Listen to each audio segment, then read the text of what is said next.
Amen. Maybe we'll start that way. Amen. Amen. We can't say, welcome to the show. Not every time. No. We can go, well, amen, people. Welcome to the show. Dang it. How the heck is everybody? How the heck is everybody? Well, in Tarnations, I have to say that we're going to start this show just like the good old boys did back in the day. Back in the old days when they didn't actually have podcasts, they was just a bunch of buddies hanging around. We'll just have Mr. Haney over here. He's going to tell you a little bit about his life. All right, y'all ready? Yes, sir. You ready? Yeah. You can have your arm around me, man. No, you're good. It's all good, man. Just make sure if you got your Is it arm always around recording? Okay. me. Make sure if you got your arm around me, scratch my back a little bit. All right. Jacob. Clint. Yes, sir. BB. Yes.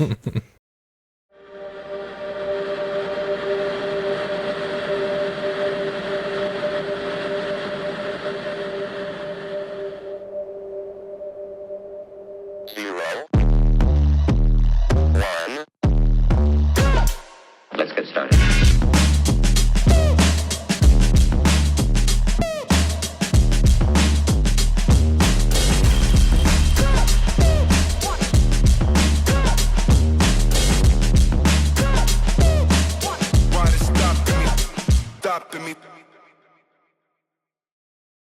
All right, well, we're back with a new guest today. We're really excited about listening from this guy, and it's going to be a real pleasure. I think y'all are going to really enjoy this. I used to work with him in Newton, and he now works with Barrow. So before we get into anything, I think Jacob is going to or Clint. You got me for the prayer. Yeah, Clint, you're going to be praying. Oh, okay. Sorry. No, it's all right. Go ahead. Heavenly Father, thank you for this wonderful day. Thank you for this group of guys, and thank you for the opportunity to get together and share some stories about you and your goodness and your grace. Lord, just thank you for everything. Please be with all those that need you. And Lord, just bless this time together and help us come closer to you. In Jesus' wonderful almighty name we pray. Amen. Amen. So, like, last time. Amen. There it is. There we go. So like last time we had Josh on the show, and man, I'll tell you what, I wanted to say this real quick. I might have said it on the show, but one thing that was really cool, and I said this to somebody the other day, is we have people on the show a lot of times to, I don't know, to be vulnerable and to be unconditional, and we don't have any just to open up. And I think it's a lot of times us as first responders, we have an issue with that. But I watched that one. I told Jacob this the other day.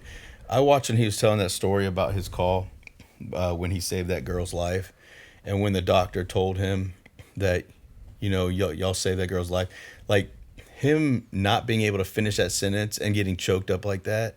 To me, man, that was raw, dude. Mm-hmm. And that was so. I've rewound that back a couple times because it was just absolutely real.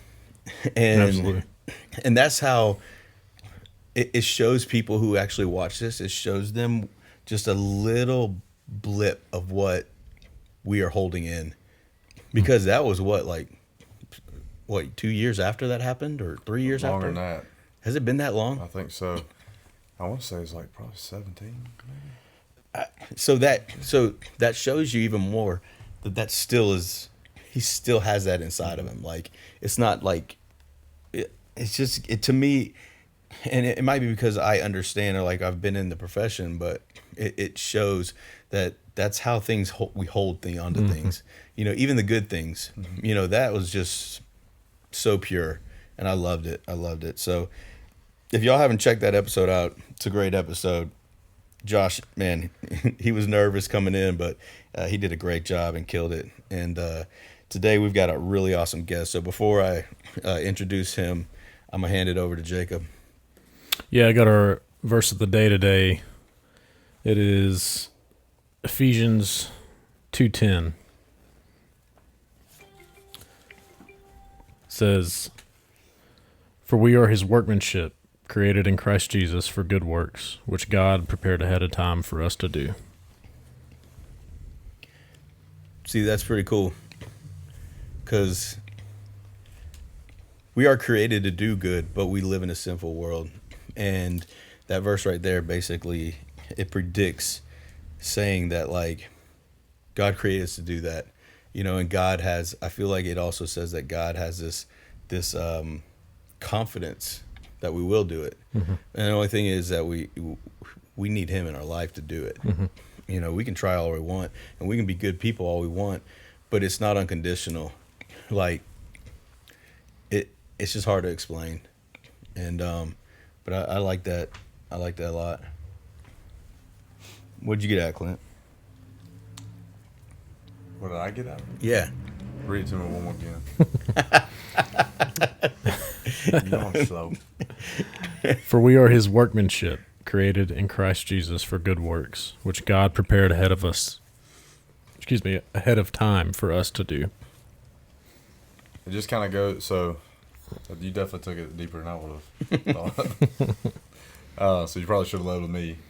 Anyway. Started off and then It's just cool seeing, like, I know I've talked about it before, talking about looking back in my life and seeing how all the pieces that he's put together have come together so perfectly, better than I could have ever planned. It's kind of cool to think forward to and know that, hey, he's got more pieces coming together going down the road. Like, this is, like, it's pretty incredible. Yeah, I like how it said before, like, in time, basically in the future, he already has it taken care of. He's prepared it for us. I mean, it's cool to know that we have a God that we worship that can do that for us, and putting our faith into that is what allows us to do certain things like this and have confidence to do what we do. Because the world and sin and everything teaches men not to do that. It also teaches, like, a hardened heart, and our hearts. It's really hard sometimes for first responders to have that softening of the heart, and rightfully so. I mean, we see a lot of crap, and we talked about that too with running the calls that don't need to be ran. We talked about that last episode where we get just murdered with these. I said 60%. I think I was being a little. Generous with that number, but you see that over and over and again. It's like you said, it's a softening of heart we need to work with, and the Lord can do that, and He has it set for us in the future as well. That's right. So it's good. Yeah, it was just one of the reasons I went with that verse was it was in a sermon that that Pat preached a few weeks ago at Church of the Grove. But to go along with that, he added a quote from Neil T. Anderson. It says, "Your purpose isn't something you have to find; it's something you're already carrying." Absolutely. So I thought that was. It's like your gifts. Like your gifts as well. Yeah, for sure. I miss that. I like hearing Pat preach because he's very very passionate about it. Like, he gets really into it. Oh yeah. And I love it, man. Yeah, I do too. I wish he would do it more often, but yeah. They may not want him to talk too much. I was about to say, as long as you regulate his time, like, what you need to do is put his mic on a timer, and like it's like drop dead. Sorry, it's okay. No more. He has gotten better. I will say that. Start going. He's gotten better. Like when you go to a restaurant or whatever, and you got the little deal. When it's time for you to go in and get seated, it starts vibrating and lights start flashing. That's how you know. Oh, well. I mean, I say that, but then again, I'm long-winded too, so it's kind of like hypocritical. I'll be honest. I try to end it, and then every time I think about ending it, I'm like, wait a minute, I got this one more thing to say. All right. Well, we're going to start this off, man. I'm so glad to have this guy on. I've worked with him at Newton. I've never got to be stationed with him, but we've worked together before, and I really enjoy working with him. He's a plethora of knowledge, and he's done a lot in his career. He's done both sides. He's been in PD and law enforcement, and he's been in the fire service now. And so, but I won't go into too much about it, but with we'll go ahead and introduce. It's Brian Brown, aka BB. So, Brian, I don't know if I can call you Brian. I've never even. I'll be honest with you. There's like I had to actually remember because I couldn't remember your name was Brandon or Brian because like I've just always called you Brown or BB. There's guys that I've known for 20 years that they don't know my name. It's the service, man. Yeah. That's like you see the last name and that's how you know somebody and that's what you call them. So it's funny. When I went to Barrow, it took about 3 weeks for people to start. I guess they heard SO guys say it, so now it's just about creeped all the way in.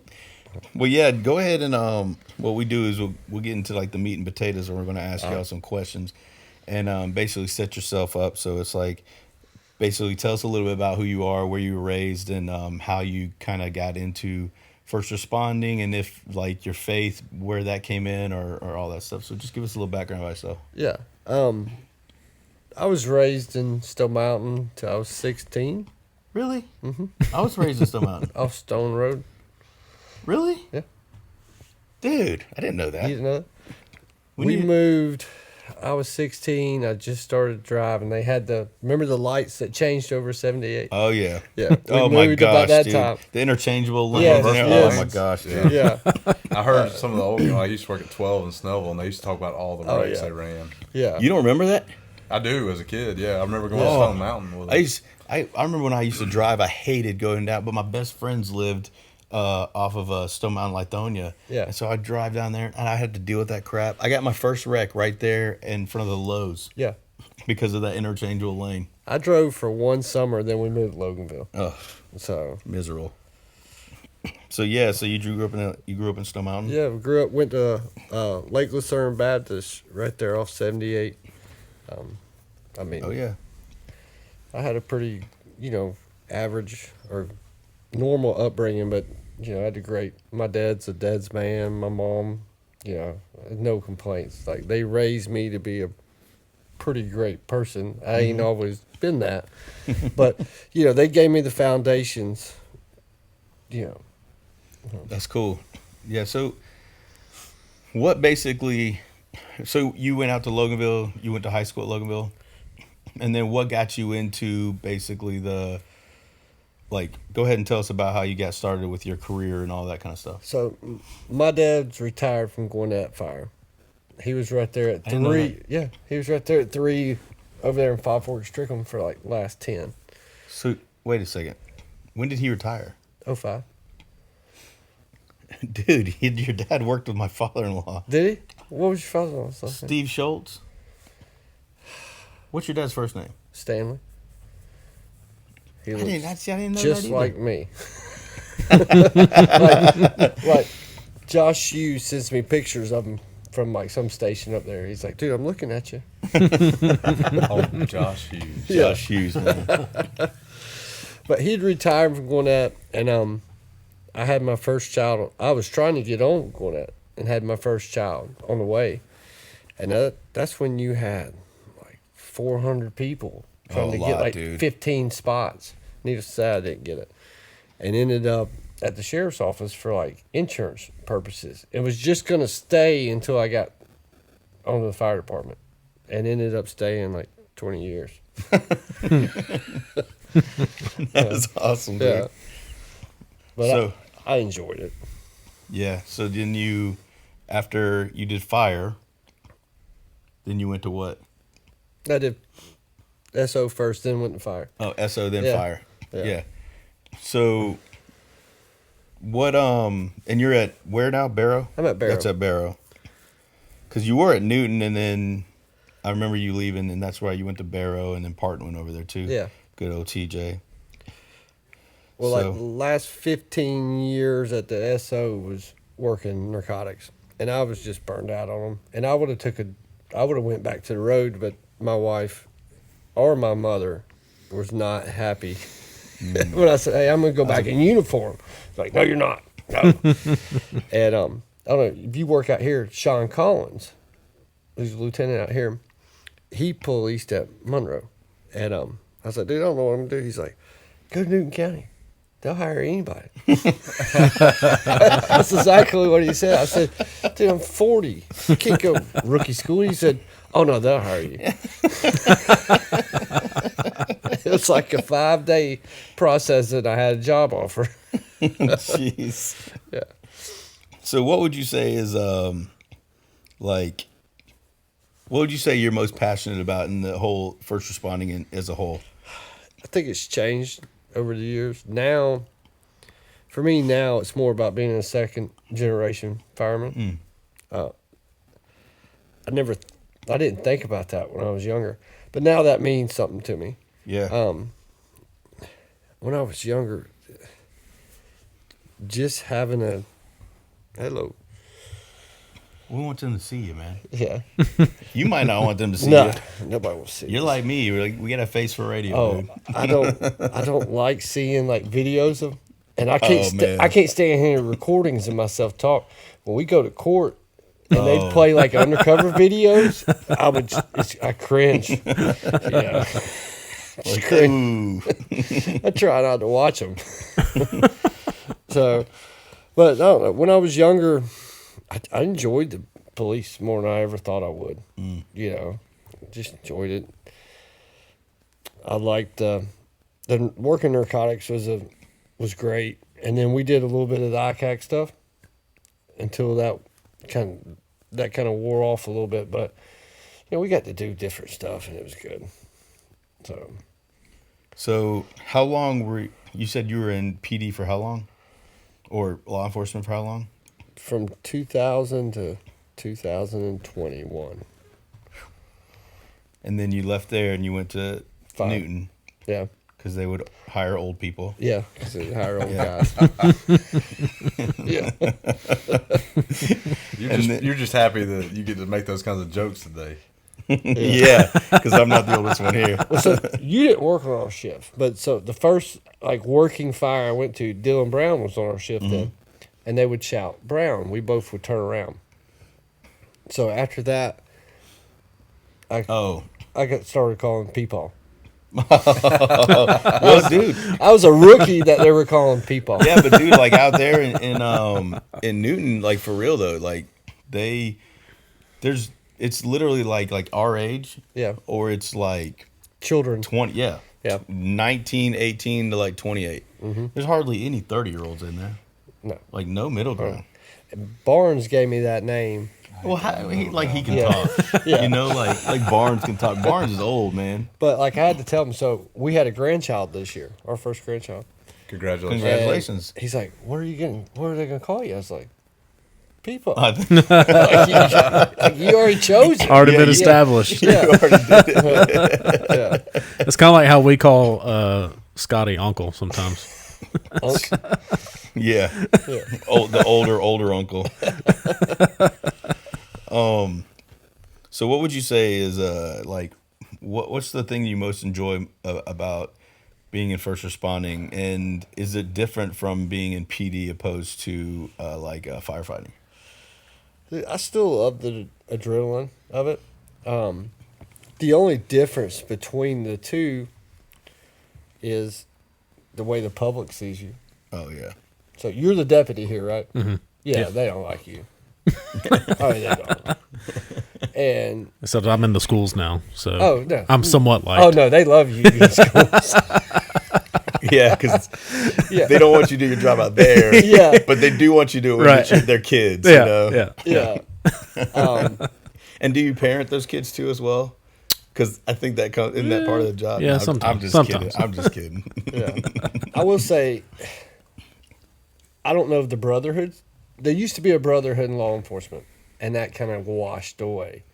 I don't know what washed it away, but it's a lot better on the fire side. Now, you talk to our old guys at the fire, and they act like it don't exist no more, but it's still a lot better. Yeah, it's definitely.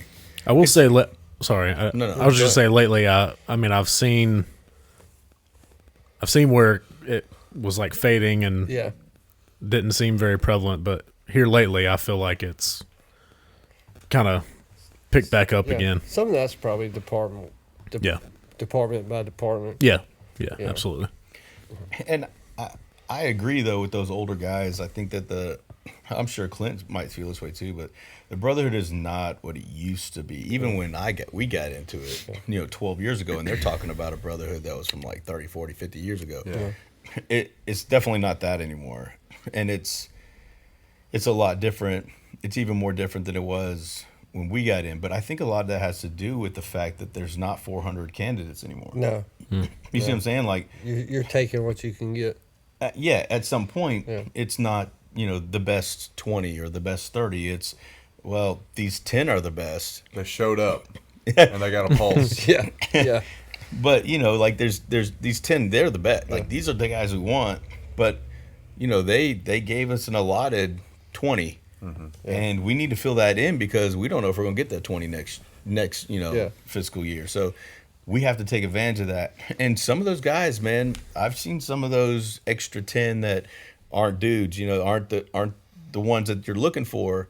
I've seen them turn into the guys you want. So I'm not saying all those guys are worthless because, hey, I've seen some of the top 10 become absolute jerks and worthless as well. So, if you feel like that you're in that category where you don't belong, like in your class. I mean, I felt that way because I was one of the oldest ones in my rookie school, and they beat the fire out of me.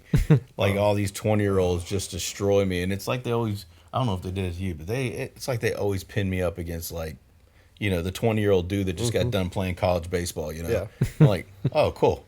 Yeah, 31 here, and I'm going to go up with that guy.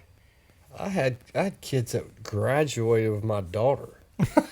In my rookie school. That's awesome. Oh, man. Yeah, you are people. I will say Gwinnett does the brotherhood they have with their older guys that are retired. Dude, Dad is constantly going to like Pops is retirement luncheons. They go camping in the mountains. There's like 30 of them that go together. Like they're constantly doing stuff together. Yeah, Pops and my dad's. He was with Atlanta PD. Yeah. And they still get together a lot Yeah. too.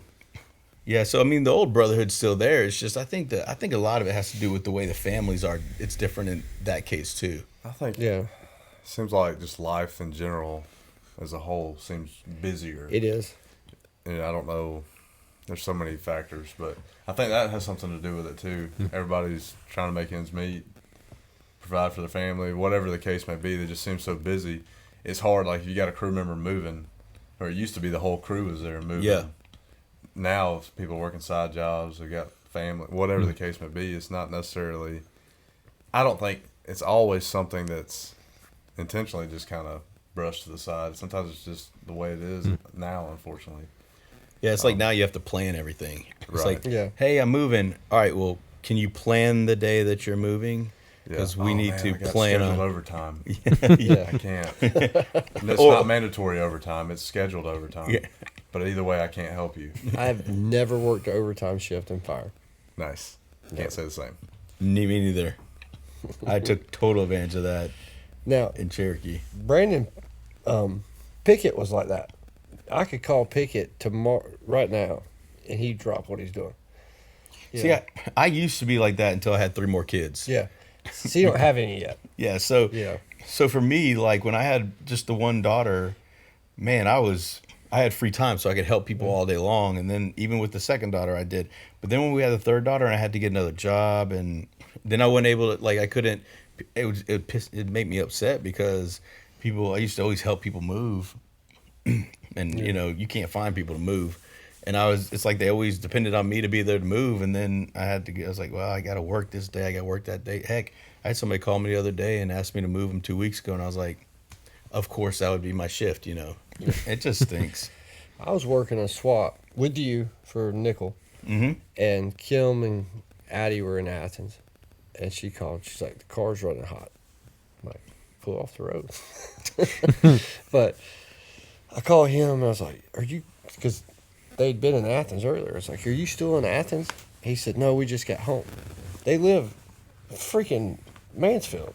I was like, he said, what do you need? I said, don't worry about it. He said, no, what do you need? I said, well, Kim's car's overheating. She don't know what to do. She's trying to figure out how to put water in it. He's like, we're on the way. So he goes, takes like 2 gallons of coolant, puts coolant in it. It's got a big hole in the radiator, but That's cool. drives her home, like takes care of the whole, thing. I mean, but he's part of that old school. He's still in that he old is. school thing because, Yeah. he's been in 16 years. Yeah. So, I mean, that's just how it is. It's just sad that it's gotten to that point that. I'm guilty of it, to be honest. Yeah. Got the business on the side and they get busy. It's like, well, shoot, if I leave today or cancel, when am I gonna put this? The rest of my calendar's booked. Just little stuff like that. Yeah. And then it almost kind of gets to the point where nobody's asking for help anymore because, which is kind of sad. I want to get back to doing more of that. Well, and I tell people I'm also guilty because I'm like, man, why didn't you call me? We could have planned this. We could have done this. And then if I need something done, I don't tell anybody. Yeah. My wife, Meg's out there going, why didn't you ask all your friends to come help you? And I'm like, don't worry about it, babe. I'll be done next year. Yeah. I'm not saying this is it could be, but No, he needs help. So just get ready. He don't know you very well, but you about to come over to his house. I'm just next saying. Saturday. I think especially like when we're talking the younger guys versus the older, like some of the younger, it's a pride thing. Like, Well, or either that, or they feel like they don't want to inconvenience somebody else by giving them a call and asking for help. that's how it Yeah. is for me. I Yeah. don't want to bother them with my problem or my And issue. it may not be a pride issue of saying, "Oh, I don't need anybody to do this." It could be Still a pride kind of issue, part of a pride. pride issue saying, "I don't want to ask for help," I mean, I think it. or yeah. "I don't want to admit that I need help." Oh no, I always need help. I just don't ask because I feel like it's going to put you out, and I don't want to Yeah. do that. Yeah, I mean, it's the same thing. Whenever we used to do circuits and stuff in the gym. I mean, in the gym or in our gear, like gear workouts and stuff. And we do it. I do it now with the HIIT training that I do at work, and there'll be certain stages and stuff, and everybody's like, "I'm gonna go here. I'm gonna go here," and then there's always one or two people who goes, "What are you doing?" And I always tell people, whatever you think is the crappiest, I'll start there, because I don't want to be the guy who takes the easy one first or the best route, and then I just do the crappy one, which sometimes like during the workout, you're like, what the heck, I should have taken the easy route. I personally like to start with the crappiest one because that's when I'm fresh. You get it out of the way. Get it out of the way, and then when you finish, you finish on the easier one. Yeah. And that makes Essentially. sense, especially if you're doing like a long circuit or something like that. Or you just suck like me, ready to be done. Dude, we're in the same boat, although you're 10 years younger. No, my cardio is not good. We had this guy, I gotta tell you the story. We were in rookie school, and this is a Hispanic dude. And man, he's a great guy. Spoke very, not great English. So we were already like, they expect this guy to talk to patients? Like, we don't have a ton of Hispanic patients, there's only like one area that he can work where he can. And so I can just imagine, the 80-year-old grandma, he's sitting there going, "Hey, can you help me with this?" And like in his accent, and the grandma's like, "What? What? Speak up!"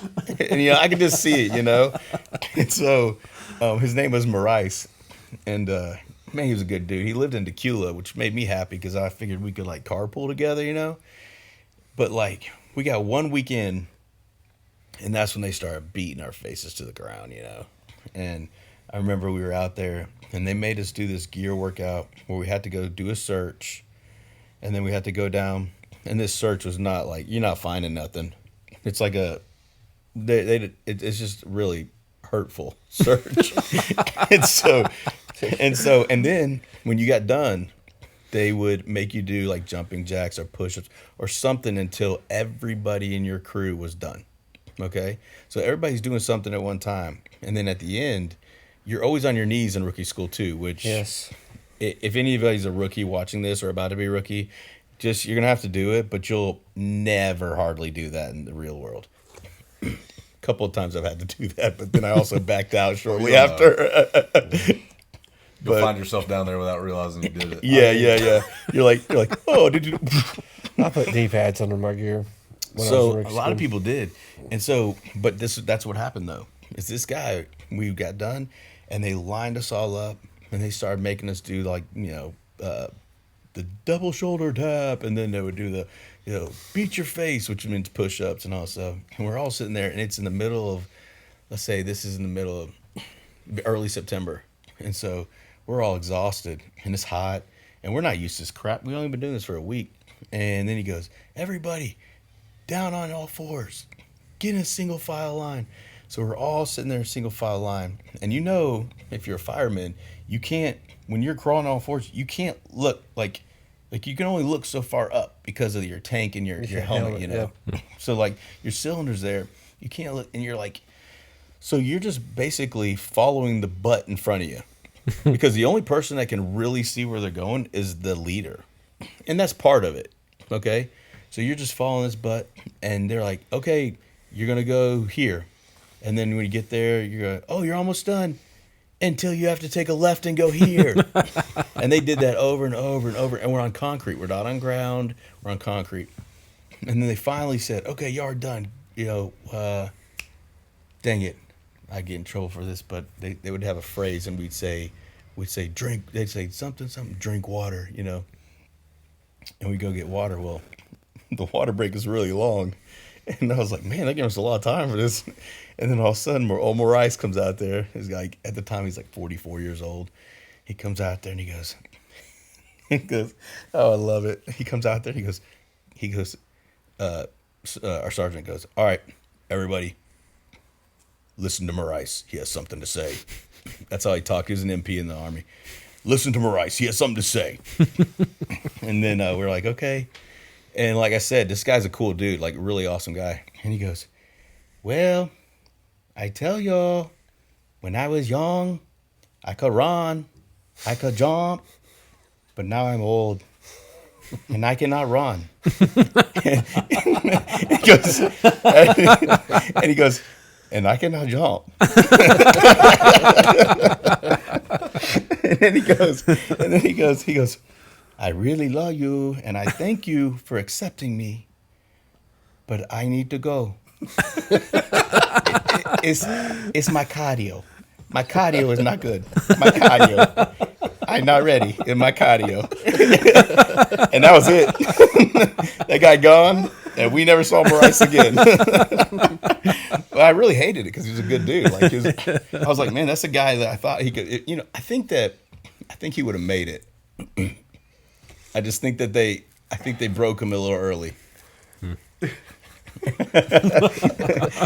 I'll never forget that though. Every time I sit there and I'm losing my breath, I think about Maurice, and I'm like, and I'm like, my cardio, and I'm like, all right, Maurice, yeah. I had this guy in my recruit class. He was 26 or 27, and he What? kept complaining chest pain.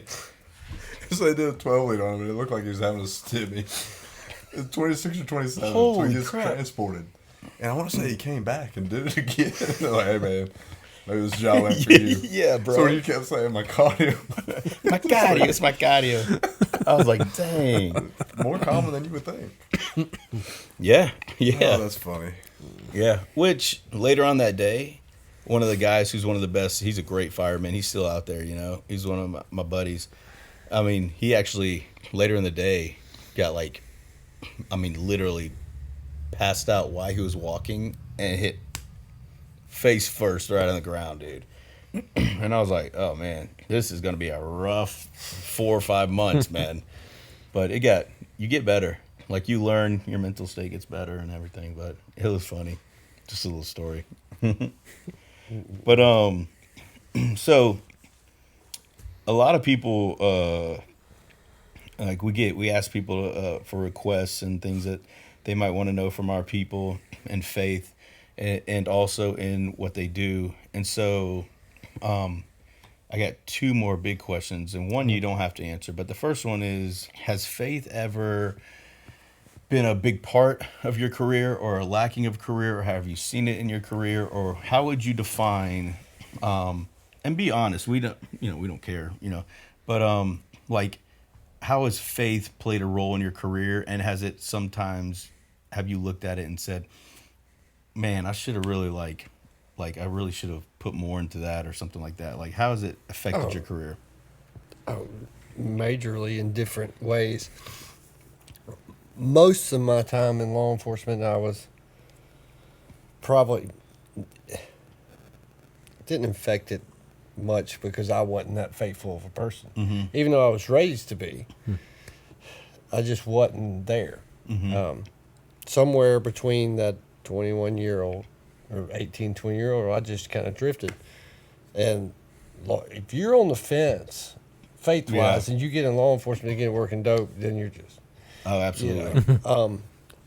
The only thing I did right was I made sure my children got to church. And there's, my oldest is very active in church. Mm-hmm.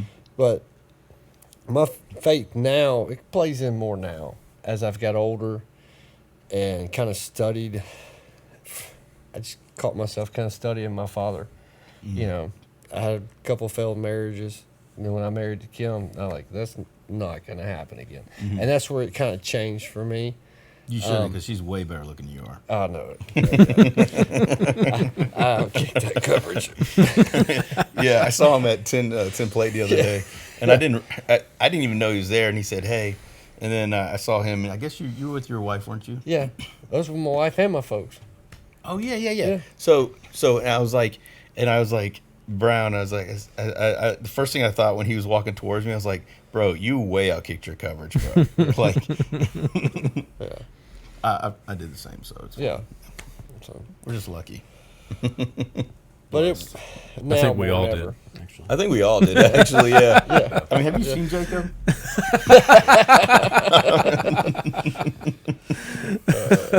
But yeah, go ahead, sorry. I guess after we got married, I was raised in church, and we went to church the whole time. We went Yeah. to church the whole time as law enforcement, and helped at church. I did the drug talk at church with youth groups, stuff like that. But if you heard me at work, I still got a foul mouth. Like, I have to ask for that forgiveness every day. Yeah, I mean, I smoke my back out. Like, I'm still not the perfect guy. But would never be. You always fall short. But I'm a lot closer now than I was then. And I think that comes from, I started kind of studying my dad, like, after a couple failed marriages. Like, him and my mom have a great marriage. Like, and everybody loves him. Even on the days, like, he drove me crazy, I was still pretty thankful for him. And I think that kind of pulled me back in a little bit, and just, I think, getting older, slowing down a little bit. Well, you get a little more mature and wise, I think it is. Yeah. I think when the young guys get into the profession, there's a lot of pressure there, and they're trying to fit in. They're trying to be like their hero or whoever they think, and that's why I told my wife. I think me getting in there late was actually, I wish I would have done it sooner, but I think it was actually a benefit because I was already to the point where I was like, I don't really care what they think of me, But I wouldn't have been that way at 20. Yeah. Right. I would have really wanted to be like them. So I can't say that I would have been the same person in my 20s because you just never know. Yeah. And we're easily influenced. And in that profession, I really, in my heart, feel like that most of the guys I've ever worked with or know in the profession are kind of like you are. Like, they believe in God and they'll go to church or they want to go to church, but then they get so caught up with everything else and they kind of I don't want to say put God on the back burner. That sounds bad, but they kind of do. Yeah. And then it's like, I've been guilty of that myself. well, I think we all Same. have. Yeah. I think we all have. Yeah. And I think it's hard for them to get back to where they are until they start getting some age on them, some wisdom and some things, and they look back and they're like, oh my gosh, I think that would have really helped me out if I would have, at this point in my life, if I would have turned to God, I think it would have really been better in that situation. I mean, talking about your divorces, I can see, I haven't been divorced personally, but I've listened to a lot of my friends that have been divorced or gone through issues. And a lot of those people that I've talked to have either said that God helped them get out of that issue, or God, when they started reading their Bible and getting the words and praying, that helped them realize that they were not, well, Avery. I mean, look at Avery. Yeah. So I mean, so that's what I think. And Avery, super young, getting in, same thing. So I think I think most people are like that, you know. Yeah. Which don't beat yourself up. That's what Well- I'm trying to say. It's all good. For the fire, that's one thing that's different. Stepping into the station at 41 with my kids almost raised. And my youngest is 17 now. So, I mean, they're almost raised. Compared to where I was, dude. I think I was 26 or 27 when I started working narcotics. Guys that were older than me. Now, I'm still good friends with a couple of them. But just trying to fit in. I mean, nobody seemed to like their home life. So it was wild. You know. Yeah. And yeah, it eventually got better, but it was wild. I mean, don't you think it's kind of, but that you just said it perfectly. Like the home life's not good. Yeah. And that's another thing is like when we talk about vulnerability, a lot of us take that stuff home, and then we get frustrated with our wives, and then we get frustrated with the people around us, significant others. You know, we have a big problem with divorce and suicide in our profession, so a lot of that has to do with it. But what? So my second question, did y'all have anything else? I was just gonna point out something you said that I thought was really cool. I mean, you said that although you didn't really have it all together, or like obviously none of us do, but you said you didn't have it all together, but you did, you know, get your kids in church and involved in church. We've got something on our fridge. We've got a little sign that says, "Your greatest contribution to the kingdom may not be something you do, but somebody you raise." Yeah.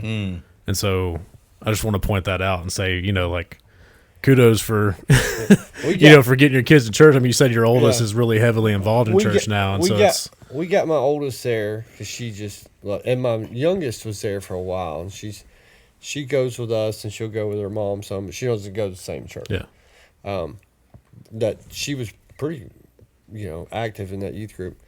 But before I got divorced, I was in New Bern, and I moved back to Loganville. So it was a chore. I'd get off work, drive all the way to Crossroads, Social Circle, get her to church.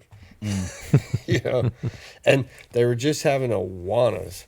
Yeah. Yeah. You're just waiting around.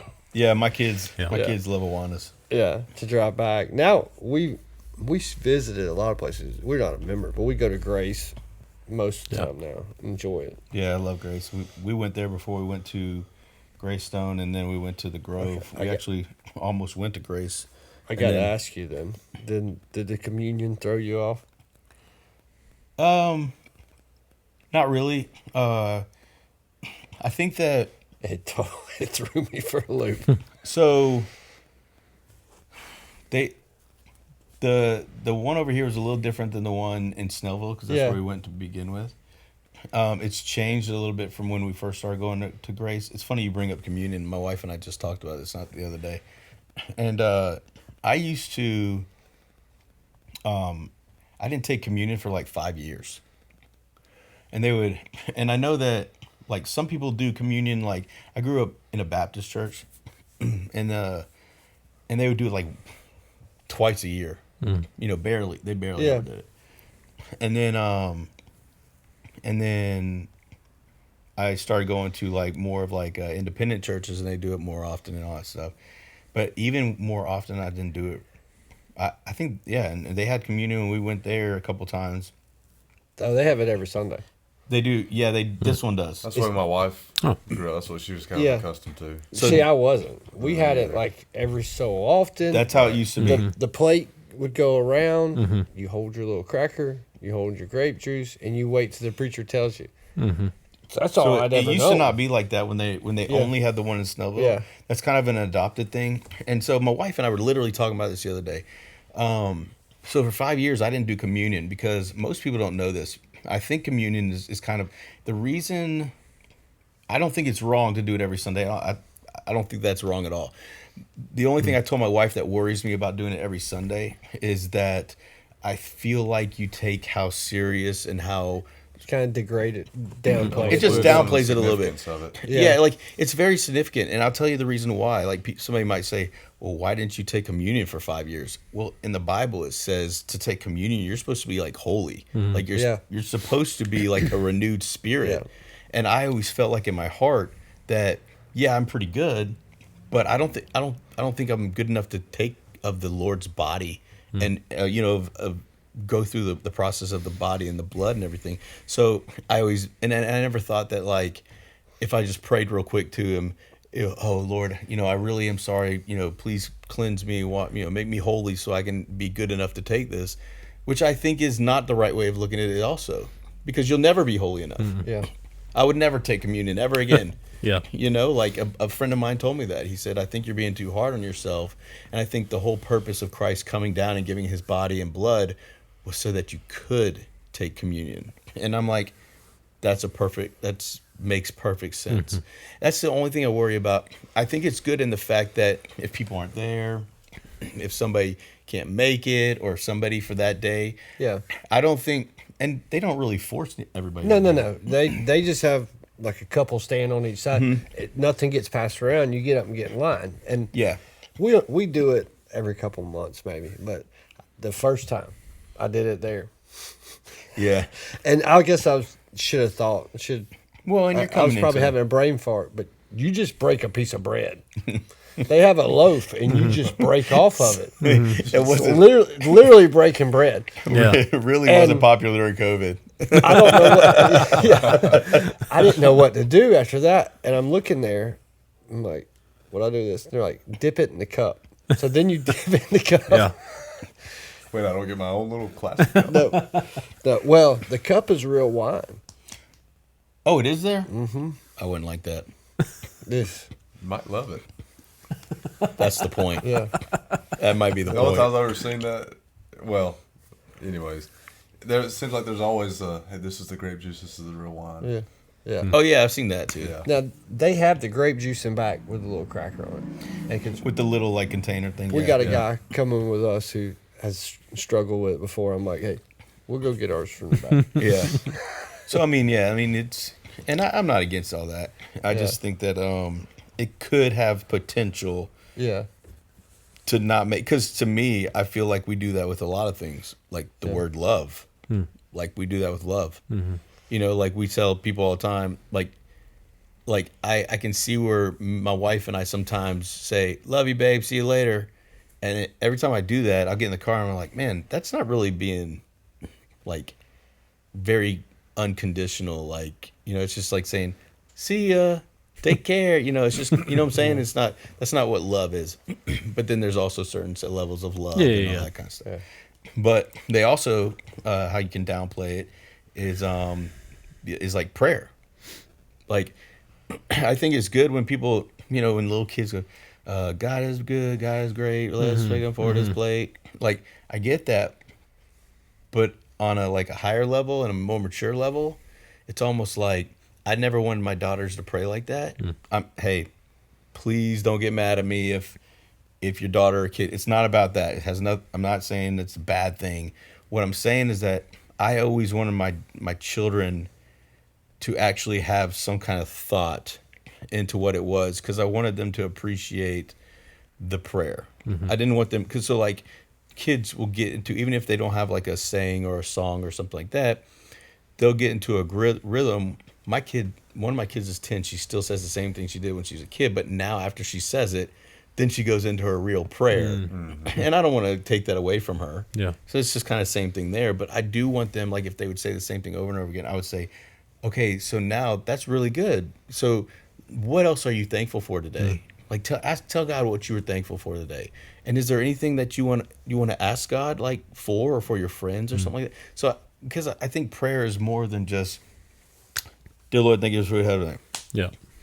Because that's a sacred thing. Like that's I'm so guilty of that, dude. Like everybody and is. Especially nighttime rhythm with the kids. Like I've caught myself so many times just praying the same prayer, and I'm like, okay, am I really in this, or am I just checking trying to the get through box. the motions so I can get them to sleep? We all do it. And I think it can be for anything too, because like fasting, for example, like if you're the same thing like you're saying with the communion, like if it's something that's every single day or every single week, you can get caught up and you're just just going fasting- through the motions. If Yeah, you're just fasting to fast, you're not really fasting. right. You know what I'm saying? Like, the intent is good, Yeah, but intent only goes so far. Like, you have to actually act on your intentions. Yeah. And so, I mean, I've really tried at night with my kids to have a good in-depth prayer, which I can tell I'm doing really good because one time all three, Megan and my other 3 kids, were all snoring by the time my prayer was done. So you can't be too intent on them, like, obviously. hey, I'll be honest. Some of the because I've put myself to sleep praying, I have to. and that's I like have some of too. the best sleep I feel like. I have too. I asked my buddy one time I if he wake up thought, and I feel like guilty. Like, hey, it's me again. Sorry about that. My bad. but you know what? My buddy told me about that because I asked my buddy Hendo over in Cherokee. We were on an ambulance, and when you're on an ambulance, dude, you really get to know the person next to you. And I was asking, I was like, "Do you think it's wrong if you fall asleep while praying?" Because I did it last night, and he's like, "No." Like so this guy, we call him Hulk, okay, but he has a really high voice, like a Mike Tyson kind of voice, so it like throws you off. But like he's like, "No," he's like, "Of course I don't," and I'm like, "Okay, so what's your logic behind it?" He's like, "I think that your heart might have been heavy, and the Lord just said." Sleep, my brother. Sleep, my son. You know? Yeah. And I was like, that sounds very childish, but really spot on. Yeah. Like, Yeah. you know, like, it's so simple that it's not simple, you know? Yeah, So, all right. Sorry. Back into you. See, this is the only thing. We always tell our guests that they can pick where they sit. And I knew there was going to be an issue when you were on the outside. And I was like, oh man, we gotta get him on the inside so I can we pin him up and get him between us. But so the last thing we started doing is we will ask you about a couple calls that like stick out in your mind and your career, and by no means do you have to talk about certain calls, because what we do say is that you always be weary about asking a fireman or policeman about the worst call, because then you're making them relive the worst thing they've ever seen in their life. And that's very tragic and can be, PTSD-ish at some points. But if there's anything in your career, good, bad, cool, awesome, or even something that really affected you in a bad, negative way, is there anything, like any stories that stick out? We'll do one with PD. Actually, you can do, go ahead. I was going to try to. You don't have to answer this, but we'd like to have multiple answers. I'll be honest. I at least want one from fire and PD, but you can say multiples if you want. I've been very lucky. Either I was severely scarred on the PD side, Yeah. or I've just been very lucky on the fire side. Because I hadn't had anything on the fire side. Like, I would say you're probably pretty lucky. I mean, we cut a couple bodies out of cars.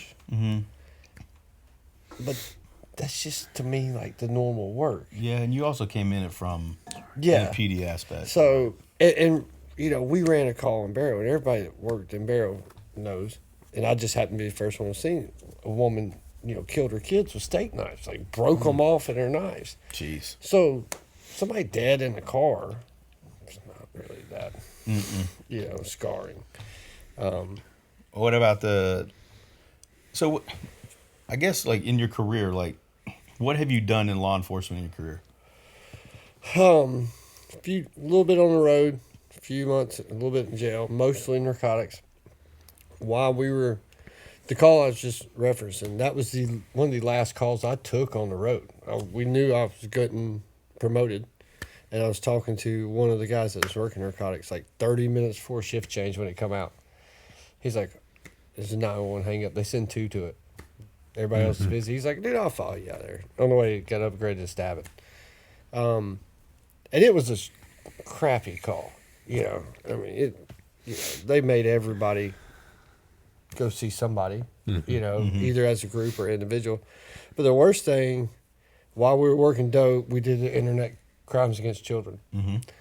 Oh, that'd be rough. That'd be To tough. start, we just were doing the chat cases, just on Yahoo Messenger. Just pretending to be like 13-year-old girls. Oh my gosh.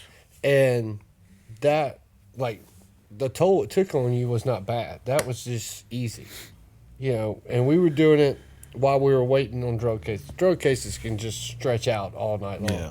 So we're just sitting there typing away. That had probably more of a positive impact, just because I don't know. I always felt good about those cases, but dude, it did open my eyes because there is nasty folks everywhere in every walk. Like we had 20-year-olds coming to meet who they thought were girls. We had 65-year-olds. We had Army guys from Fort Bragg. Oh gosh. We had a gospel singer up in like Maysville, somewhere like that. So just like every walk, and I remember my daughters were like, "No internet in your rooms," Yeah. for a while, dude. And I had a good time doing those. Those were not bad. Then we moved to what they call peer to peer, which is picture or sharing images, and we did some. Those are some of the worst days because you have to view them. Oh.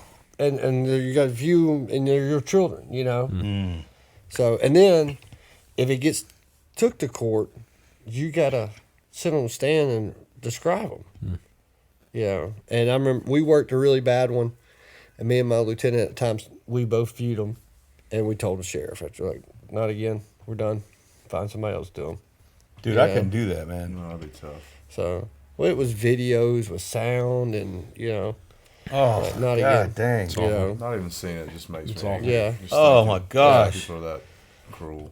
Yeah. But so that Ugh. made like the fire or working narcotics just I can see that. Okay, bro. You know. Okay, easy. made it No, we're good. yeah, made it good. Not that I know some folks have pulled some burning bodies or some small children and it just wrecks them. Yeah. I've been lucky enough not to have that. So, What about so in narcotics? Any calls that stick out? I know that you probably can't talk about some things. I mean, all of my stuff's closed up. I mean,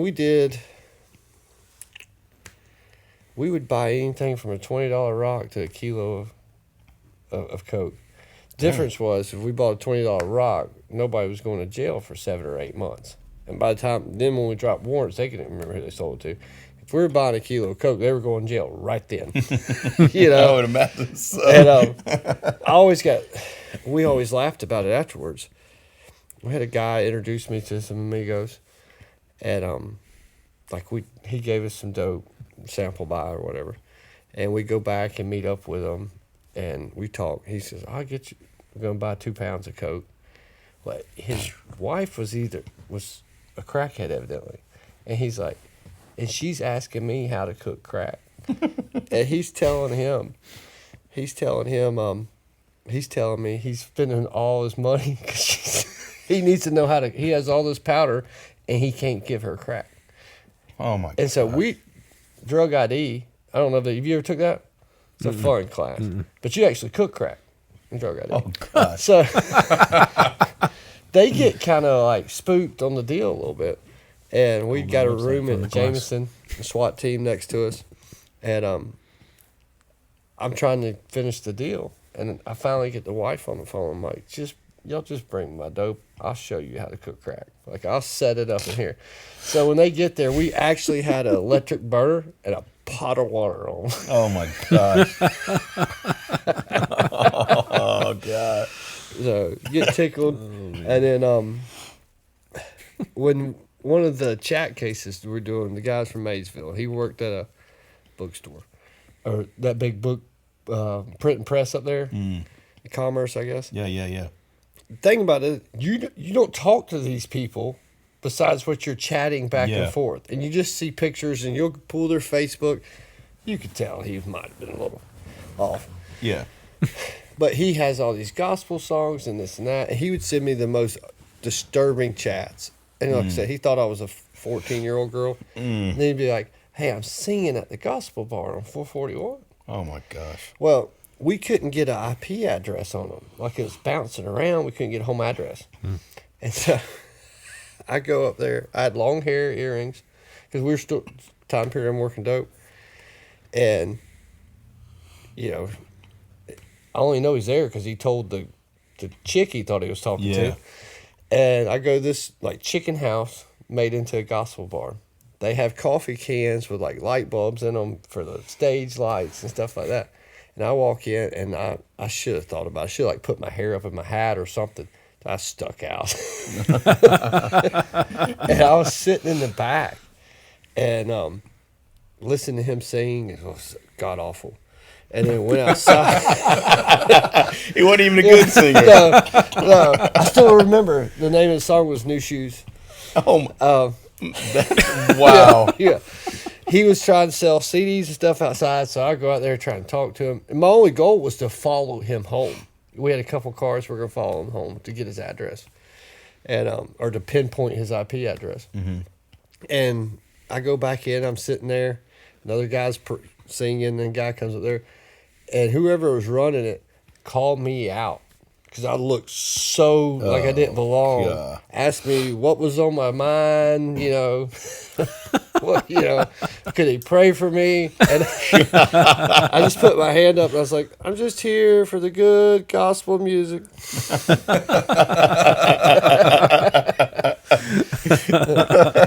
And when we locked that guy up, he remembered me. He's like, I met you before. Yeah. But he had been like volunteering with churches. And, jeez. You know, he was 40 years old, lived at home with mom and dad. I mean, he was doing it all. Oh, my gosh. Yeah, he's textbook. I believe that,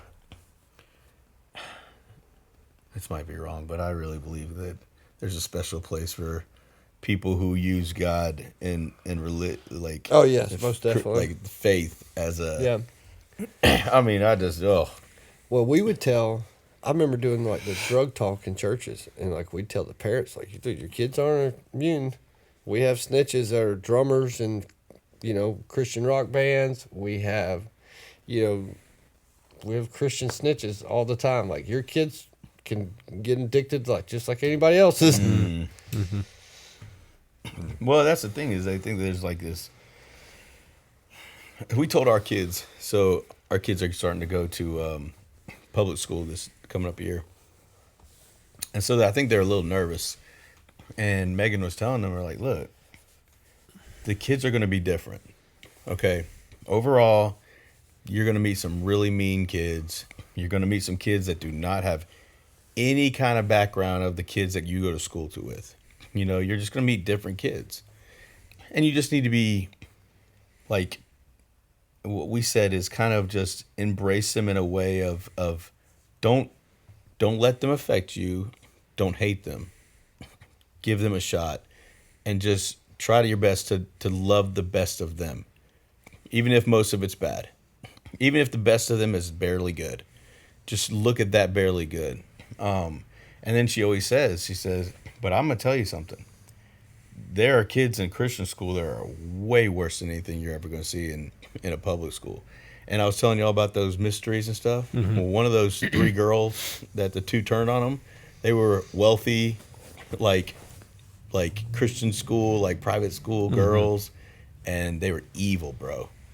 And it's just like, you just don't know, because sometimes parents get too little, they get a little complacent, and they just think, okay, they're in a Christian school, they're okay. And some of these kids that are in Christian school, the first thing they want to do is get out of that Christian school. Yeah. Some of them are there because they're kicked out of public school. And that too. They're given kind of like a second chance kind of thing. Well, yeah. So you're narcotics, and then what else? Did you do anything else besides narcotics? That was 90% of my career. A little bit on the road before that, a little bit in jail. Any big cases? I was attached to DEA for 5 years. I would say the pill press case was, at the time, it was one of the largest. It was the largest car fentanyl on the southeast. I think, they've passed that now, but that was a lot of car fentanyl back in the day. We made some, 3 or 4 kilos here, 5 kilos there, which you talking, anything away from the cartel, it's a good case. Mm-hmm. Did you deal with the cartel? I don't know. I mean, we dealt with guys who were affiliated with them, but yeah, I'm not worried about them coming and blowing my door off or anything. They have limbs and fingers everywhere. Every little cell, but I mean, you don't see it firsthand. Not up here. I mean, we had a good time. Like, we did a wire case going at, and like, we get a call one morning, hey, y'all got to be, Lawrenceville at 7 o'clock, pack a bag. Get to Lawrenceville. Why? Because on the wire, they said they're going to Tifton. So we're following people all the way to Tifton, which is where I went to college at. Oh, really? So we get down there, and we're sitting at a hotel, and I'm telling these guys, I was like, look, when they leave this hotel, if they get out of this town, we can't follow them. What do you mean? You don't know how the roads are down here in South Georgia. We can't follow them. And the first thing, when they get out of town, everybody gets burnt. I'm like, see, told y'all. But, I mean, there's interesting stuff, different stuff. I enjoyed it for 10 years. I was burned out for 5. Mm. And is that obviously why you kind of made your way over to fire? Yeah. I was looking, like I was going to go back on the road. Could have took a sergeant spot on the road or a lieutenant spot on the road. And my wife and my mother both were so against it. Mm-hmm. And Dad being a fireman, I'd tried. I'd looked at it 10 years before that. 10 years in, I looked at it and applied. I think it was Fulton at the time, and they weren't going to do a rookie school. Then they were going to do a rookie school, and I ended up just staying. Mm-hmm. But I almost switched 10 years before that. It'd been easier at 30. Yeah. Oh, yeah. That's when I got in, was 30. Yeah. And then Fulton, I think, didn't North Fulton or one of the Fulton counties disbanded? South Fulton, wasn't it? Was it South Fulton? Yeah. Yeah, they just ended up not even having a fire department anymore. Well, that's I'm sure that there's a lot of interesting things that you've seen and done, and I guess I don't even know if you could say this, like the fire or like law enforcement, like how different are they when it comes to, is the adrenaline the same? The adrenaline's the same. Interior on fire is like chasing somebody in a car. Okay, cool. Yeah, it's the same. And I can see that being pretty intense. When it kind of gets kind of iffy on that interior, that's like somebody bigger than you beating with crap out your side of the road. I mean, it's the same. It's all, And my first lieutenant at Barrow, I eat lunch with him probably 2 times a month now, and he's a great dude. Kind of my work father, I guess you would say. His son's at Gwinnett now. He's a rookie at Gwinnett. And he kind of had the same rule. Like I told Tucker, you can be a fireman if you want, but you can't be a cop. No, you're not going to be a cop. It's funny you say that because my dad, when I told him I wanted to do public service, I didn't come out and say I want to be in fire. Yeah. I told him, I said, look, I want to come out. I want to get on the police department, and I want to try to be like on a sniper or on the SWAT team or do something like cool like that. And my dad was like, you need to go talk to Pops about being a fireman. and I was like, what? And he was like, he was like, hey, I'm thankful for my career. I'm thankful for what I did, and I'm thankful for the guys and the profession and all that. He's like, but you need to go talk to Pops about being a fireman. So. Yeah, but the adrenaline's exactly the same. It's great. I mean, yeah, I would expect it to be, but it's just, I was hooked. I mentioned this to Clint.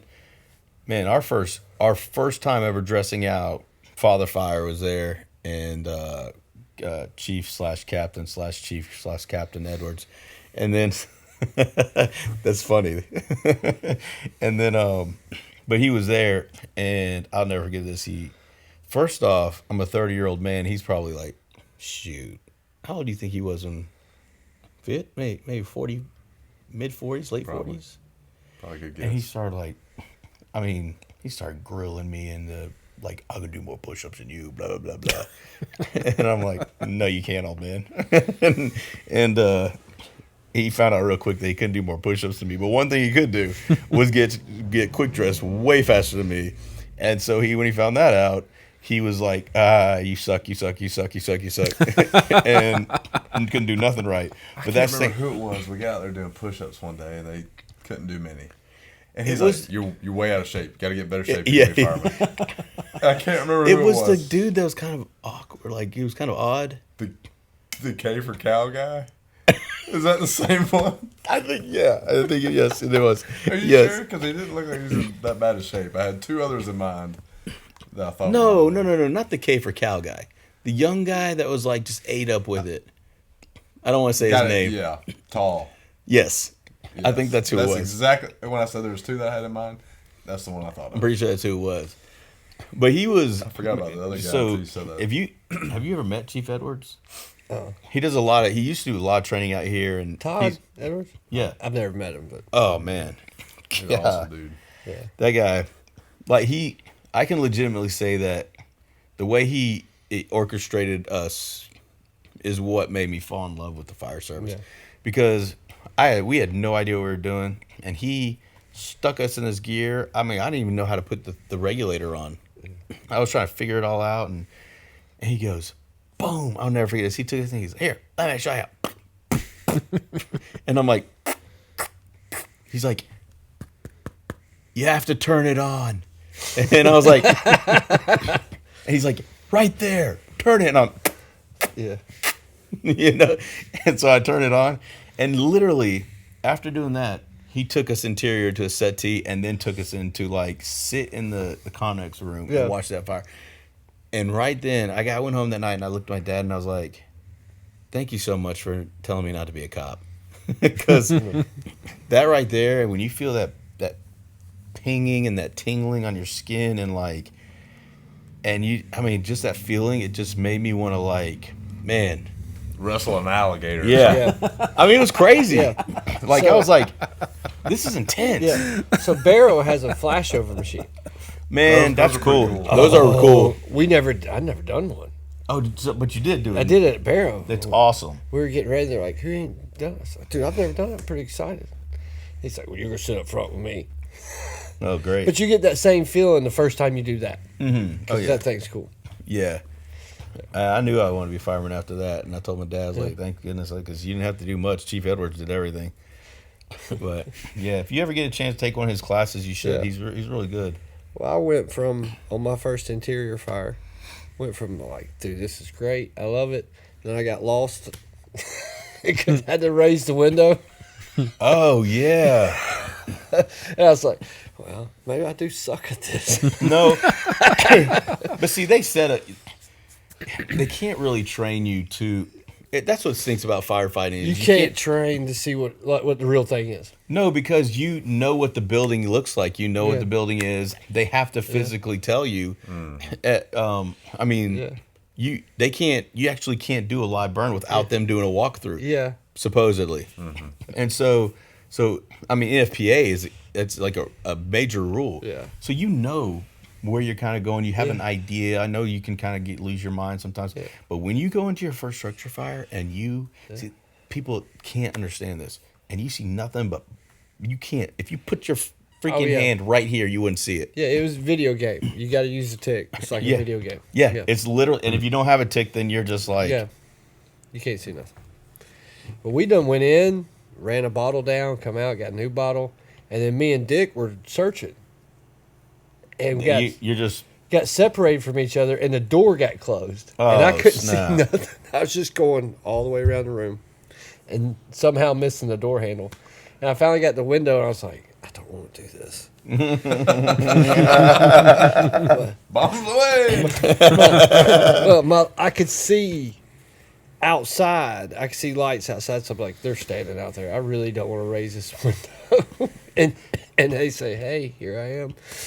No, that's when you raise the window and you're like, okay, all right. Hey, I need an attic ladder. That's the best I way didn't know out, better, man. or I would have done it. Nobody takes that. Nobody mean, takes the attic ladder yeah. in. If you wake up, Yeah. hey, I need an attic ladder up Yeah. here. TJ still gives me crap because I finally was like, because I was with Dick, we got separated. I was like, I didn't want him to like, where the hell's Brown? You know, I can't find Brown on radio. You know, Yeah. so I raised the window, rained out, unclicked. I was like, hey, I'm good. I just can't find my way out of this room.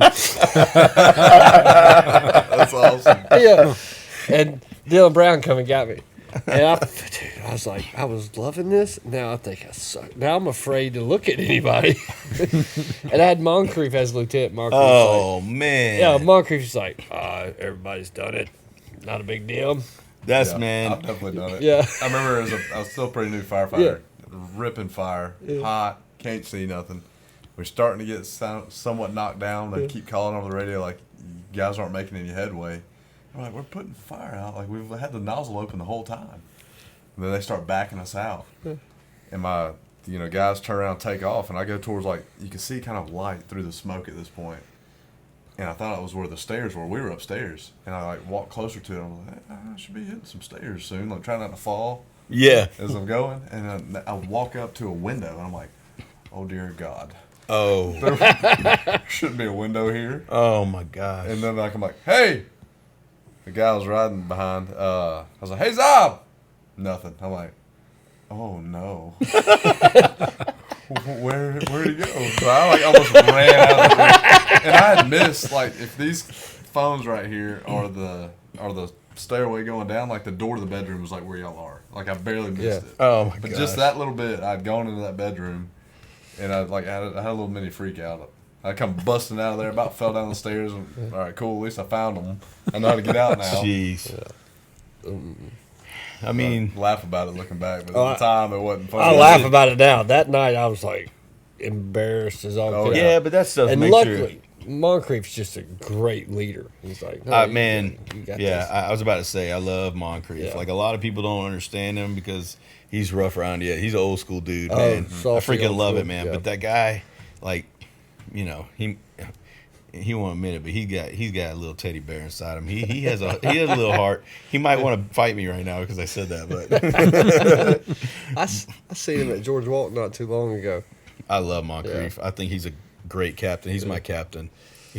I love Moncrief. He looks like. Never mind. I'm not saying that. So he had a mohawk in high school. I know. This guy's legit, dude. Yeah. He's legit. He's freaking awesome. I thought it was something else funny, too. I thought it was funny. You were talking about nobody ever brings an attic ladder in. I remember my current captain was talking about it, one of his previous drivers. He's like, man, he was always Johnny on the spot, working fire. He does his deal. When he's done, he starts bringing tools he thinks people are going to need. Like, they call for an attic ladder, and it's already by the door, ready to go. I was like, that's so simple, but awesome. So I'm going to start doing that. So we had a pretty decent fire, and I take care of what we need to take care of. And I was like, you know what? I'm taking an attic ladder up there. So I get up there, and it's still burning kind of above the eaves. And I'm like looking around, nobody's looking. So I start punching through with an attic ladder, standing outside with no gear on or nothing. Yeah. Just, That's pretty cool, though. That's yeah. shoot. Yeah. Smart. That's pretty cool.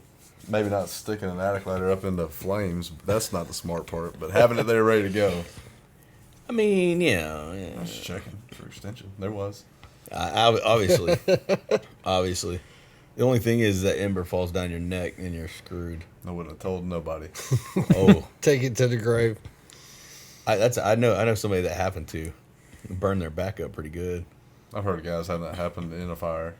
Whatever fluke gets it acting kind of behind the hood. Well, Down in but the coat. problem is, you know how people roll their flap, their hood, Yeah.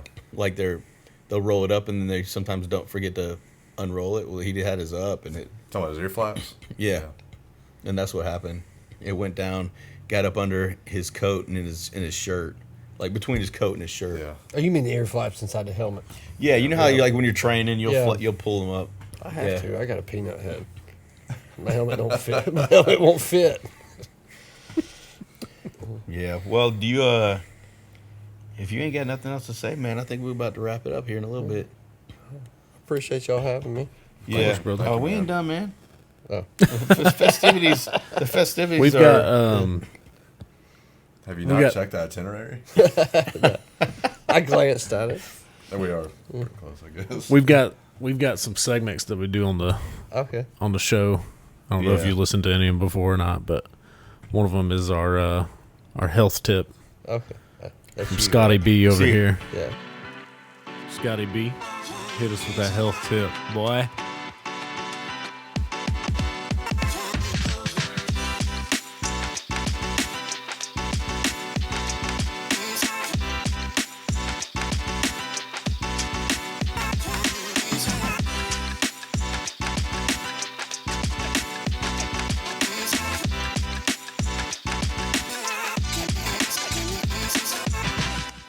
Hit us with that health.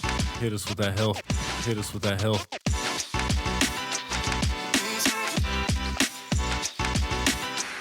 Hit us with that health tip, boy.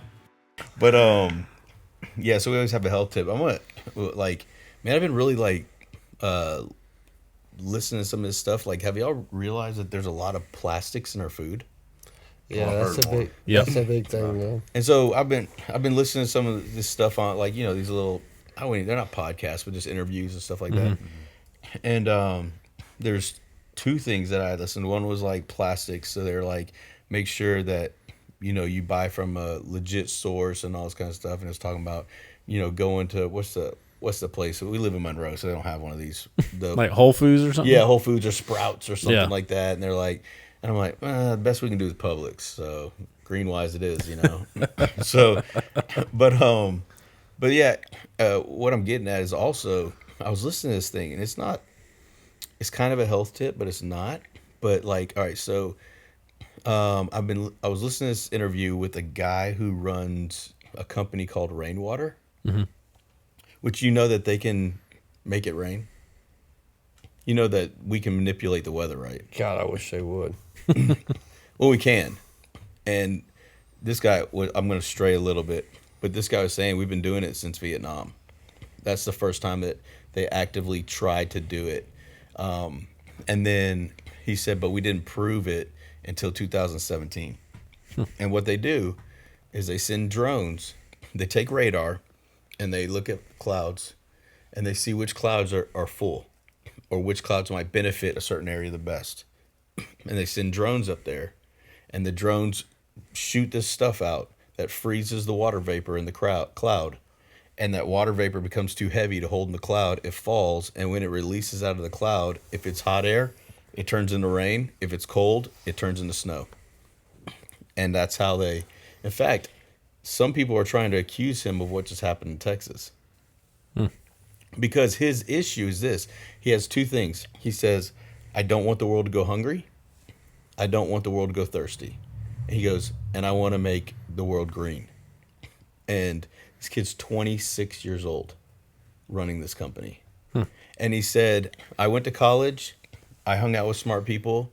And the guy who was interviewing him asked him what was the most influence he had. He goes, the most influence I ever had was never from a teacher or school. He goes, it was from a gym. He's like, because you meet people in gym, you start talking to people in gyms. And I met a meteorologist at the gym, and he started talking to me about this stuff that really intrigued me. So I started looking into it, and I came up with an idea. And I noticed that they had been doing stuff like this, so I wanted to come up with a company that did that.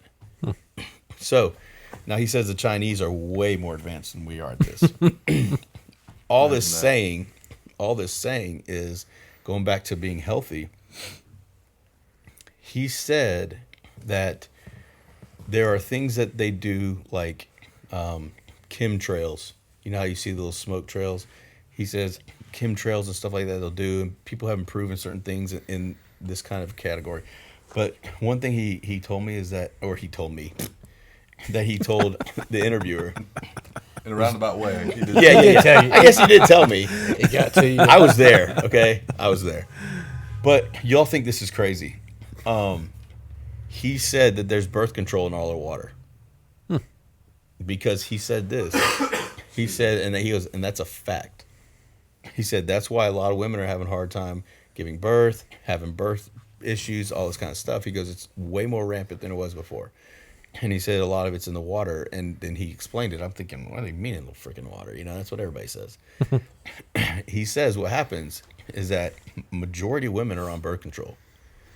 And when they pee into the toilet, our filtration systems don't have a way to filter out the hormones that were affected in the birth control and the birth control hormones that were affected in our filtration system. So all the dirt and everything, all the bad stuff gets filtered out, but the hormones slip through and it goes right back into our drinking water.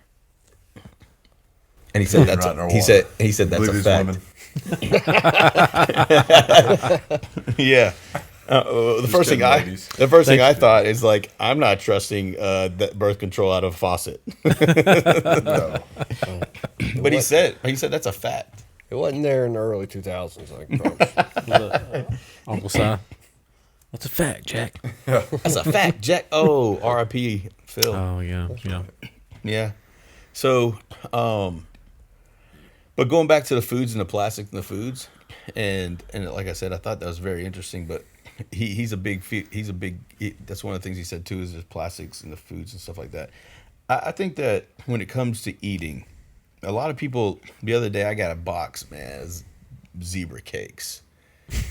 You know, and Now we're talking. oh yeah, and everybody at work is like my boss came up to me and goes, "Oh, okay, fatty, whatever," and I'm like, "Are you serious?" Like, so I get it that those aren't good for you, but I go back to this before, like, if you are trying to achieve something or if you're trying to achieve happiness, okay, and there's something that isn't quite going towards that happiness,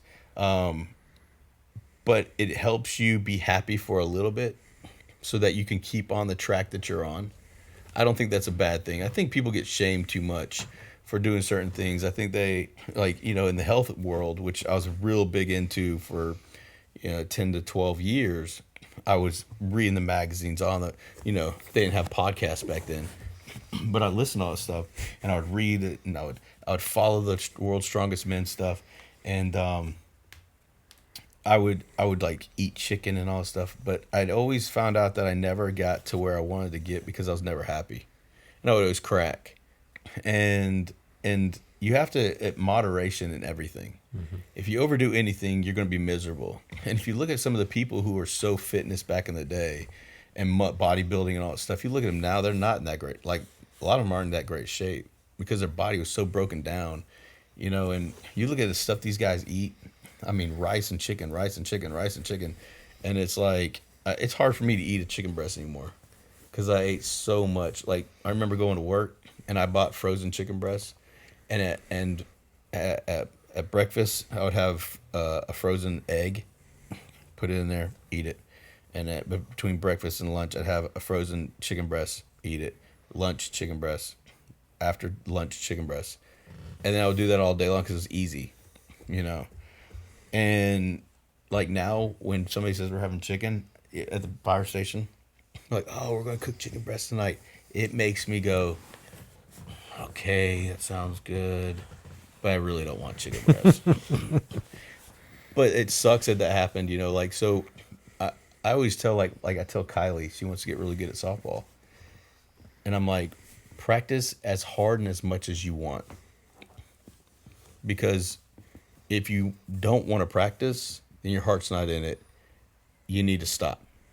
When I train kids, a lot of these people who train kids, whether it's fitness or softball or baseball or whatever, the biggest problem is that they teach these kids way too long. If you're taking your child if your child's 10 or under and you're taking him to a trainer or somewhere to get lessons and they're going 45 minutes or more and they're asking you to do it 2 or 3 times a week, you're wasting your money. I'm probably gonna get trainers to get real mad at me, but they know what they're doing, because if you're teaching a kid the same thing 3 times a week, 45 minutes a week, they're not learning it, obviously.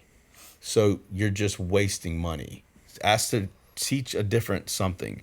And then trigger that so that when they forget about the thing that was boring, we can trigger this. And then even though this doesn't have anything to do with what you're trying to teach them, it takes their mind off of what they've been doing for the monotonous part of their what they're trying to learn, and they forget about this for a second. They learn this that can actually might help them a little bit with that, but the biggest thing is they're taking their mind off of it, and you're coming back to it. It's the same thing we teach our body. If we work out and lift it, if we're doing the same muscle group, the same biceps over and over again, you're just lifting, doing curls over and over again, your biceps actually going to start shrinking because you're not teaching your bicep to get bigger. That's what happened to me. But it's a muscle development, muscle memory. Yeah. And if you can't get smarter, it's the same thing in your mind. If you're not learning anything new, you're just learning the same thing. You already know that, so you're not getting smarter. If your muscle is doing the same action every single day, same week, whatever you're doing, and you're doing it, I tell Megan, group fitness is bad at this because a lot of times Megan's great at it, changing her workouts up, but group fitness, a lot of times they do the same thing for these women every single time, and even then it won't burn the calories they want to burn. So like, it kind of negates the whole purpose, and then they find themselves 2 years in, and they're like, we can't lose weight, or I'm not building muscle. It's because you told your body the same thing over and over and over again. Your body doesn't care about that anymore, So that basically, in a roundabout way, comes back to what I was trying to say. But I really want to tell you about the rainwater thing because I thought that was super intriguing. Like, I thought that was really cool. So, but anyway, there you go. Yeah, don't lift the same thing every single day. Don't eat plastic in your food. But feel free to get some zebra cakes. Yes, because they'll There you make you go. happy. There you go. For just a little bit, and then you'll feel fat, and then you go to the gym. So it'll push you to There get to you the go. gym. Look at that. This is my favorite health tip that you've given. Do the Christmas tree cakes qualify? Oh, I love those, man. They're awesome. Especially in the deer stand. yes. Well, you got to take them out of the wrapper first. Do you open yours first before you get up there? I don't Oh, know. no. Take them with me. Just take one. You just open them quiet. Dude, I did that, like my seeds. I take my seeds, I dump it in my pockets because I don't want to keep on opening the bag. I don't I know what's don't in carry the a snack pockets with in me. my camouflage. To be honest. Oh. What? I said I honestly don't take a snack with me normally. Oh, I do. I take sunflower seeds or about 9 o'clock. I'll be like, If anything, I'll have like a thermos with some hot coffee in it. I on do the that. Cold mornings. yeah. But yeah, that's it, man. Awesome. Yep. Prayer request. Old Clinton. Yes, sir. So that's a good. Thank you for mentioning that. Yeah, dude. So that I will not forget. Yep. So, like we said before, man, we actually pray for you guys. We care about you. We want to hear anything that you got. So please feel free to reach out, and that'd be a good time. If anybody here wants to share some prayer requests, we'd be glad to pray about it. Did you do you have any prayer requests? I would say unspoken one. Okay. Yeah, I've got a couple of those myself. So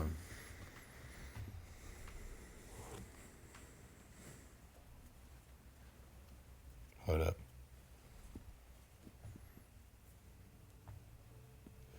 So, I was gonna say pray. We gotta pray for hopefully pray for King and his situation.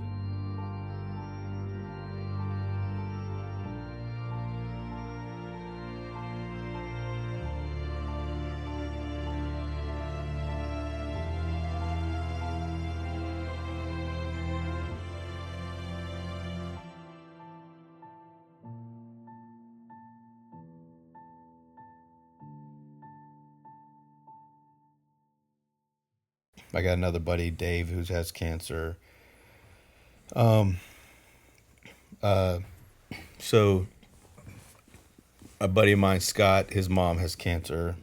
My other buddy, though, Tim, who had cancer before, he just found out he got it again, and it was pretty aggressive, and they were a little worried about it.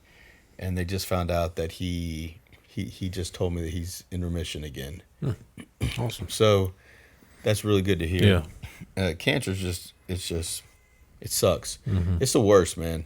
And yeah, we'll just leave it at that. Yeah. But I had a friend of mine. I'm trying to get him on the show. So, do y'all know the Barneses? Like Lat? Lat. Yeah. Fred. Yeah. and all them. I know that. So I want to get them on the show, like, together. I think that'd be a pretty cool show, and they're local guys in the fire department for a long time, and I talked to both of them, and we were talking about one of Fred's. I talked a good talk with him. He had a couple prayer requests that I've had on here that I've been praying for, so I just wanted to throw that out there. And then we have ones that we've had in the past. A couple of new ones that I've added is obviously Josh's dad, which I talked to Josh not long ago, and he's actually doing pretty good. Good. So that's good. And then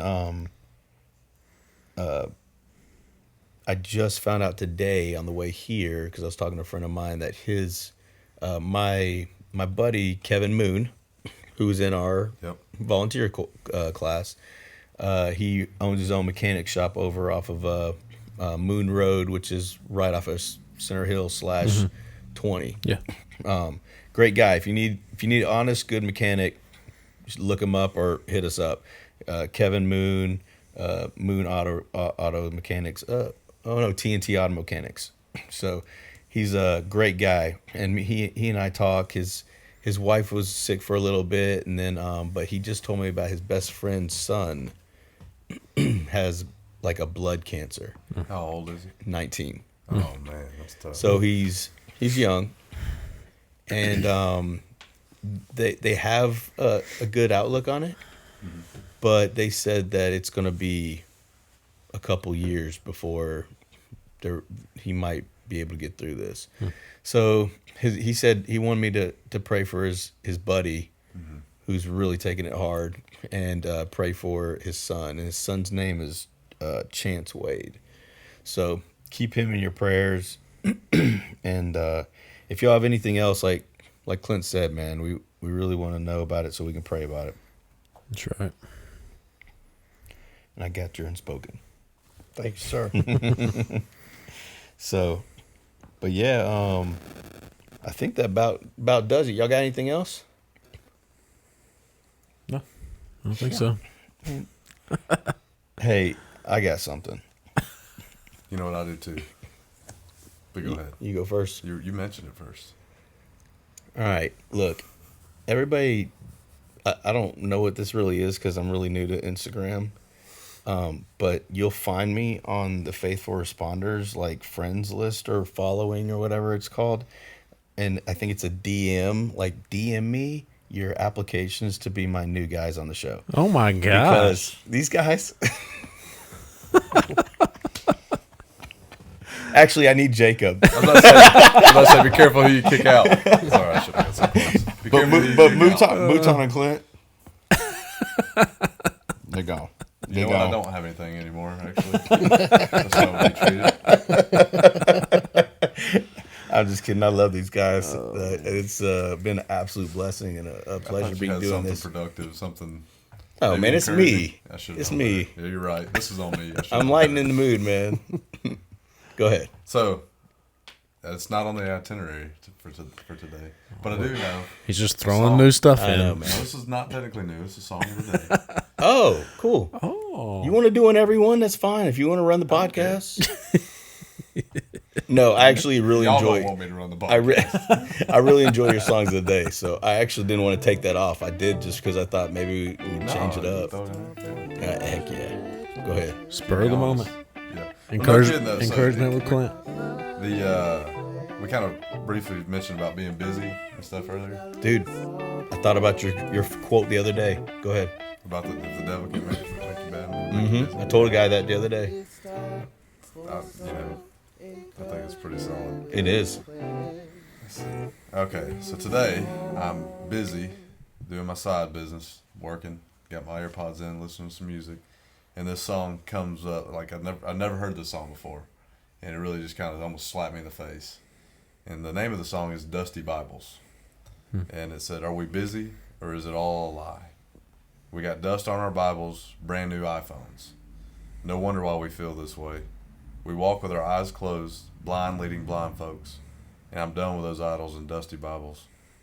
So, I mean, it goes on. There's some more, but it's just kind of like... Dude, who sings that? Josiah Queen. It's pretty good. That's good. Yeah, I liked it. What kind of like? I know it's Christian, but what kind of like genre-ish is it? It was so my Spotify had put together a playlist for me. It was all like it was like upbeat Christian music. Yeah. Is what I can't remember what the name of the playlist was now. But anyways, so which I don't really like Spotify. Just I don't have it. It puts together a little playlist for me so that I don't have to. Yeah. Because I don't want to take the time to. I'm kind of dumb. Yeah, you're not dumb. I'm kidding. I don't think I'm dumb either. I know I am. Well, I was kidding.